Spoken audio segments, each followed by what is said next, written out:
Hello दोस्तों, welcome to science explainer channel. और मैं आपको दे रहा हूँ यूपी बोर्ड के लिए इलेक्ट्रोस्टैटिक के इम्पोर्टेंट न्यूमेरिकल क्वेश्चन। और इससे पहले भी पहला जो वीडियो है, पहला जो इसका पार्ट है वो आपको दिया जा चुका है। तो चलिए क्वेश्चन स्टार्ट करते हैं। तो देखिए, ये क्वेश्चन बोर्ड में आया हुआ क्वेश्चन है। तो देखिए, ये है क्वेश्चन आपका 5500 फ्लक्स रेखाएं किसी निश्चित आयतन के क्षेत्र के भीतर जा रही हैं। यानी कि 5500 फ्लक्स रेखाएं क्षेत्र के अंदर जा रही हैं और इसमें से 3500 फ्लक्स रेखाएं उस क्षेत्र से बाहर निकल रही हैं। तो उस क्षेत्र के अंदर कितना आवेश है? तो देखिए, आपको ये पता है, एक तो कॉन्सेप्ट आपको पता होना चाहिए कि अगर हमने ये पढ़ रखा है कि भाई किसी भी गॉसियन पृष्ठ से अगर फ्लक्स बाहर निकलता है तो यानी कि अंदर की साइड में गॉसियन पृष्ठ पर प्लस का आवेश है, और अगर किसी भी गॉसियन पृष्ठ से के अंदर की तरफ वैद्युत बल रेखाएं प्रवेश करती हैं, अंदर की साइड जाती हैं, तो इसका मतलब क्या है? यहाँ पर निगेटिव आवेश है, क्योंकि वैद्युत बल रेखाएं हमेशा प्लस से माइनस की ओर चलती हैं। ठीक है ना? तो देखिए, यहाँ आपको क्या दे रखा है। तो देखिए, अकॉर्डिंग टू क्वेश्चन अगर हम देखें तो हमारे में दे रखा है कि इसके अंदर 5500 फ्लक्स रेखाएं निश्चित आयतन के क्षेत्र के भीतर जा रही है, अंदर जा रही है। तो अंदर अगर जा रही है तो देखिए, अंदर की ओर जा रही है तो आवेश कैसा बनेगा, फ्लक्स कैसा बनेगा? निगेटिव। तो आपका जो पहली वैद्युत बल रेखाओं की वजह से जो फ्लक्स है वो आपका है निगेटिव फ्लक्स, यानी कि माइनस का 5500 है ना। और दूसरा आपका जो फ्लक्स है वो कितना फ्लक्स है आपका? क्योंकि 3500 बल रेखाएं बाहर आ रही हैं तो ये आपका प्लस का है, तो प्लस का 3500। अब यहां से देखिए, टोटल फ्लक्स देखें आखिर कि रिजल्टेंट कितना हुआ उस क्षेत्र के अंदर, जिसमें यहाँ पे प्लस का मान भी है, माइनस का मान भी है। तो रिजल्टेंट फ्लक्स कितना होता है? तो रिजल्टेंट फ्लक्स हुआ हमारा, देखिए इसको हम देखें तो 52, देखिए 52 माइनस 51 है ना। टोटल मिलाकर अगर देखें, यानी कि हम दोनों को जोड़ दें, टोटल मिलाकर निकालें तो देखिए 52 की वैल्यू हो गई 3500 और ये माइनस इतना, तो हमारा हुआ फ्लक्स माइनस 2000 है ना। टोटल हमारा जो फ्लक्स हुआ वो 2000 हुआ। इसका फ्लक्स रेखाएं इतना का डिफरेंस है। और आपको चाहिए आवेश, तो हमने गॉस की प्रमेय से पढ़ रखा है कि कुल फ्लक्स का जो मान होता है वो आवेश का 1/ε0 गुना होता है, आवेश का 1/ε0 गुना। और यहां से अगर मैं Q की वैल्यू निकालूं, Q equal to ε0 into delta phi, value रखिए यहाँ पे। तो देखो यहाँ रख देता हूँ इसको, इसकी वैल्यू हो गई Q निकालने के लिए 8.85 10 टू द पावर माइनस के 12। एप्सिलॉन नॉट की वैल्यू क्या चीज है ये? कि निर्वात की विद्युतशीलता है। और 5 की वैल्यू हो गई यहाँ पर माइनस के 2000। और जब आप इसका इनटू करेंगे तो देखो ये 3 जीरो है, इसको दे दीजिए तो ये हो जाएगा आपका माइनस के 9 और 2 का इनटू से 10 0 1 16 17 7 1 17। ठीक है ना। और 2 नंबर के बाद यहाँ पे पॉइंट। और जब इसको आप सॉल्यूशन करेंगे, माइनस की वैल्यू है, माइनस लगाइए तो आंसर आएगा इसका minus 1.77 10 to the power minus का 8। तो ये हमारा आंसर हुआ कि जो आवेश होगा वो कितना होना चाहिए? इतना कूलाम का आवेश है। यानी कि वैद्युत बल रेखाएं बाहर भी निकल रही है, अंदर की तरफ भी जा रही है। तो टोटल मिलाकर रिजल्टेंट जो आवेश बनना चाहिए वो इतना आवेश आना चाहिए, और यही हमारा आंसर है। ठीक है ना। नेक्स्ट देखिए, नेक्स्ट क्वेश्चन, दूसरा क्वेश्चन।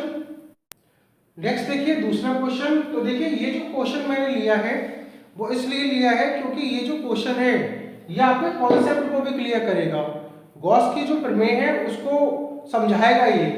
तो देखिए क्वेश्चन क्या है, यदि किसी 8 सेंटीमीटर भुजा वाले घन के केंद्र पर एक कूलाम का आवेश रखा जाए, घन के केंद्र पर एक कूलाम का आवेश प्लस का 1 कूलाम का आवेश रखा जाए, तो घन के किसी फलक से बाहर आने वाले फ्लक्स की गणना करिए। यानी कि आपसे पूछा है एक फलक से किसी घन के एक फलक से कितना फ्लक्स बाहर आएगा। तो देखिए इसका आंसर देखते हैं। कॉन्सेप्ट भी क्वेश्चन में है, बहुत अच्छा क्वेश्चन है, फंसा भी सकता है क्वेश्चन। तो देखो कैसे है क्वेश्चन में। तो ये है आपका घन, है ना। घन की कितनी फलकें होती हैं? 6 फलकें, 6 इसके फेजेस, यानी कि 6 इसके एरिया जिससे फ्लक्स बाहर निकलता है, ठीक है ना। तो देखिए हमने पढ़ा हुआ है गॉस की प्रमेय से। किसकी प्रमेय से? गॉस की प्रमेय से हमने पढ़ रखा है कि कुल फ्लक्स का मान आवेश का 1/ε0 गुना होता है। तो देखिए ये टोटल फ्लक्स का मान है और आपसे पूछा है एक फ्लक्स से, एक फलक से कितना निकलेगा। तो एक से देखो, एक फलक तो यही हो गई और बीच में आपका रखा है प्लस का 1 कूलम का चार्ज। तो यहाँ पे अगर हम Q की वैल्यू लगाएं 1 8.85 10 टू द पावर माइनस के 12, है ना, और इसे लगा के हम सॉल्व कर दें 10 टू द पावर प्लस के 12 1/8.85, इसको लगा के सॉल्व करें तो इतना हमारा फ्लक्स कितना आता है। इसका मात्रक है newton into coulomb, newton into metre square upon coulomb, ये इसका मात्रक है। और अगर हम देखें मात्रक नहीं याद हो तो निकालना भी सीख लो। फाई इक्वल टू क्या होता है? ई ए होता है और ई इक्वल टू होता है एफ अपॉन क्यू इनटू ए। तो यहाँ मात्रक देखो, यहाँ पर ये क्यू है तो न्यूटन का एफ का हो गया newton upon coulomb into metre square, है ना। तो ये इसका मात्रक है, ठीक है ना। तो देखिए ये तो इसका हो गया मात्रक। अब देखो ये जो फ्लक्स है आपका वो तो आपका पूरे क्षेत्रफल से सबसे है, और यहाँ पे अगर आपसे पूछा है कि एक फलक से कितना निकलेगा, है ना, किसी फलक से, यानी कि एक फलक से कितना निकलेगा, तो टोटल जो फ्लक्स का जो मान है एक फलक से जो फ्लक्स होगा वो टोटल फ्लक्स में आप 6 से डिवाइड दे दो। 6 से डिवाइड देने के बाद में ये जो वैल्यू आई आपकी, है ना, 1/6 इंटू 8.85 10 टू द पावर और 10 टू द पावर, इसको यहाँ प्लस का 12। तो ये जो आपका जो आंसर हुआ वो एक फलक से हुआ, तो ये आपका आंसर है। तो देखो इसमें अच्छाई क्या है इस क्वेश्चन में, ये है आपका कि अगर आपसे पूछा जाए कि घन के सभी प्रश्नों से निकलने वाला कुल फ्लक्स का मान कितना होगा, तो सभी से होता है इसका मान कितना? Q/ε0। और अगर यहाँ पे आपको गोला दे रखा होता, स्फीयर दे रखा होता और यहाँ पर भी आपका प्लस का 1 कूलम का चार्ज होता और पूरा अगर आपसे फ्लक्स पूछते, तो देखिए फ्लक्स का मान एक जितना आता है, एक जैसा आता है इसका फ्लक्स का मान, टोटल फ्लक्स का मान इतना ही रहता। आकृति कुछ भी हो, है ना, शेप कोई सी भी हो, 3 डायमेंशन होना चाहिए फिगर, पूरा का पूरा बंद पृष्ठ होना चाहिए और गॉस की प्रमेय से बंद पृष्ठ से निकलने वाला कुल फ्लक्स का मान आवेश का 1/ε0 गुना होता है। तो हमारा जो फ्लक्स का मान होगा वो ये होगा और हमारे क्वेश्चन के अकॉर्डिंग एक फलक से कितना निकलेगा, तो ये हमारा ये आंसर होगा, ठीक है ना। कैलकुलेशन करके जो भी आंसर इसका आएगा ये आंसर होगा, ये इसका मात्रक है। नेक्स्ट क्वेश्चन देखिए इसका। नेक्स्ट देखिए एक इंपॉर्टेंट क्वेश्चन है, इसको मैंने शॉर्ट में लिख रखा है इसमें, तो मैं आपको समझा देता हूँ क्वेश्चन क्या है। तो देखिए ये है आपका एक यूरेनियम का परमाणु, यूरेनियम का परमाणु है, परमाणु क्रमांक जो है वो 92 और परमाणु भार 238 है इसका परमाणु भार, ठीक है ना। और इसमें से क्या होता है, इस यूरेनियम में से, यूरेनियम कैसा होता है? Radio active element. तो इसमें से किसी समय एक अल्फा कण निकलता है, अल्फा कण, और आपको पता होना चाहिए जो अल्फा कण होता है वो क्या होता है, वो हीलियम का कण होता है, हीलियम का एक परमाणु होता है, ठीक है। तो अल्फा कण निकल गया और आपसे कहा है यदि किसी समय इसकी जो दूरी है इस वाले यूरेनियम से वो 9 × 10 टू द पावर -15 मीटर, यानी कि 9 फेम्टोमीटर इसकी दूरी है। तो आपसे पूछा है कि जब इतनी दूरी होगी इस अल्फा कण की, तो इस अल्फा कण और इस यूरेनियम के बीच में कितना बल लगेगा। तो देखिए क्वेश्चन, देखिए यूरेनियम में से जैसे ही अल्फा कण निकलता है तो आपको पता होना चाहिए, हमने पढ़ा हुआ है रेडियो एक्टिविटी वाले चैप्टर के अंदर कि जब भी कोई अल्फा कण निकलता है तो परमाणु क्रमांक के अंदर, रेडियो एक्टिव एलिमेंट के परमाणु क्रमांक के अंदर 2 की कमी हो जाती है। ये देखिए 2 की कमी, और परमाणु भार में किसकी कमी होती है? 4 की कमी होती है। 4 की कमी हो जाती है, यहाँ पे 4 की कमी होती है। तो देखो अब ये यूरेनियम बनेगा क्या? यूरेनियम ये हुआ आपका कि यूरेनियम हो गया आपका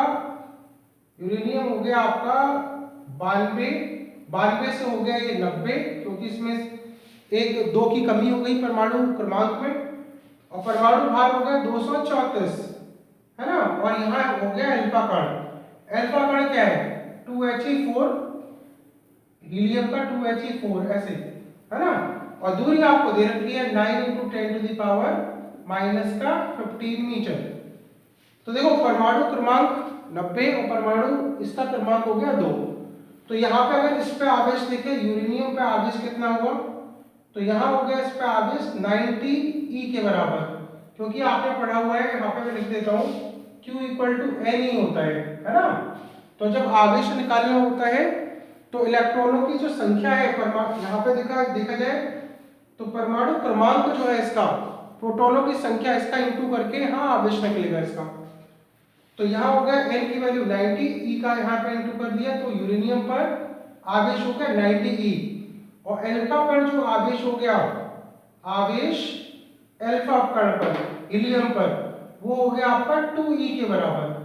Q = Ne, n का मान 2, 2E। अब देखो जरा इसके बीच में बल निकालते हैं। तो आपने पढ़ा हुआ है कूलाम के नियम से कि 2 कणों के बीच में, आवेशित कणों के बीच में लगने वाला बल का फॉर्मूला 1/4πε0 Q1 Q2/r², 9 × 10⁹ Q1 की वैल्यू यहाँ हो गई यूरेनियम का 90, 1.6 10⁻⁻19, है ना। Q2 की वैल्यू 2E, 2 1.6 10⁻⁻19 अपॉन r², है ना। r² का मतलब इसका स्क्वायर, 9 का स्क्वायर 81 और माइनस के 15 का स्क्वायर 30। इसको सॉल्यूशन करते हैं।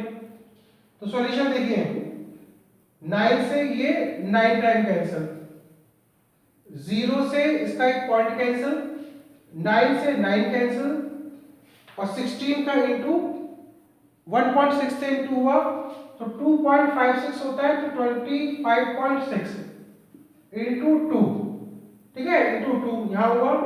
पावर जरा एडजस्ट करो, माइनस का 19 माइनस का 38, 38 में से 9 को घटा दो तो 29 हो गया, माइनस का 29 और 30 ऊपर जाएगा तो केवल 1 पावर बचेगी। तो ये हुआ आपका क्या, इंटू करोगे यहाँ से 10⁻1 का मतलब केवल 10 ही होता है, तो 10 से ये पॉइंट कैंसिल, गुणा करने के बाद में इसका इंटू करने के बाद 512 न्यूटन। यानी कि देखो अगर हम ऐसे देखें तो यूरेनियम और हीलियम, इनके बीच में जो अट्रैक्शन बल लगेगा वो 512 न्यूटन का लगेगा, और यही आपका आंसर होगा।